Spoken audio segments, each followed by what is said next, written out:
आने वाला समय में वोट हमारा होगा या सरकार की मर्जी का। कभी भारत में नागरिकता साबित करने के लिए सिर्फ एक पहचान काफ़ी होती थी। फिर समय बदला, कहा गया आधार बनवाइए, फिर कहा गया पैन लिंक कराइए, फिर वोटर आईडी, फिर ड्राइविंग लाइसेंस, फिर पासपोर्ट, फिर डिजिटल पहचान।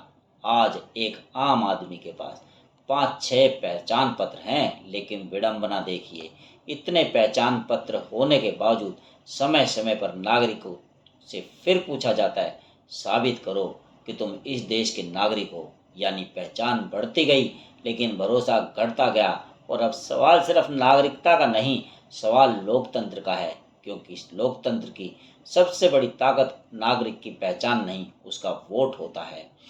जब हारने वाला कहे कि चुनाव निष्पक्ष नहीं था और जीतने वाला हर सवाल को देश विरोधी बता दे, तो चिंता होना स्वाभाविक है। आज राजनीति का स्तर इस मुकाम पर पहुंच चुका है कि वोट सिर्फ लोकतांत्रिक अधिकार नहीं रहा, वह राजनीतिक हथियार बन चुका है। कभी मतदाता सूची पर बहस होती है, कभी चुनावी मशीनों पर, कभी चुनाव आयोग पर, कभी पहचान पत्रों पर और कभी नागरिकता पर।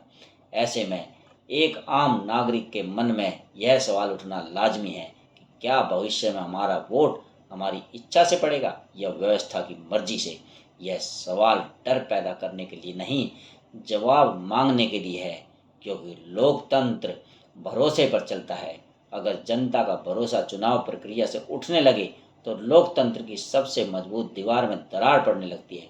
सोचिए, जिस देश में आधार कार्ड है, पैन कार्ड है, पासपोर्ट है, वोटर आईडी है, ड्राइविंग लाइसेंस है, बैंक खाते हैं, मोबाइल नंबर सरकार के रिकॉर्ड में है, वहाँ भी अगर नागरिक को बार बार अपनी पहचान साबित करनी पड़े तो सवाल सिर्फ नागरिक से नहीं, व्यवस्था से भी पूछा जाना चाहिए। और अगर हर चुनाव के बाद जनता का एक हिस्सा यह सोचने लगे कि उसकी आवाज़ की कीमत कम होती जा रही है, तो यह किसी एक पार्टी की नहीं, पूरे लोकतंत्र की चिंता है। आज की चर्चा किसी सरकार को कटघरे में खड़ा करने की नहीं, बल्कि उस सवाल की है जो शायद लाखों भारतीयों के मन में कहीं ना कहीं मौजूद है। क्या हम एक ऐसे भारत की ओर बढ़ रहे हैं जहाँ नागरिक की पहचान कागजों से तय होगी और उसकी राजनीतिक आवाज़ धीरे धीरे कमज़ोर पड़ जाएगी, या फिर यह सिर्फ एक राजनीतिक शोर है जिसका सच और झूठ समय तय करेगा। आखिर लोकतंत्र की असली पहचान क्या है, सरकार की ताकत या नागरिक का भरोसा?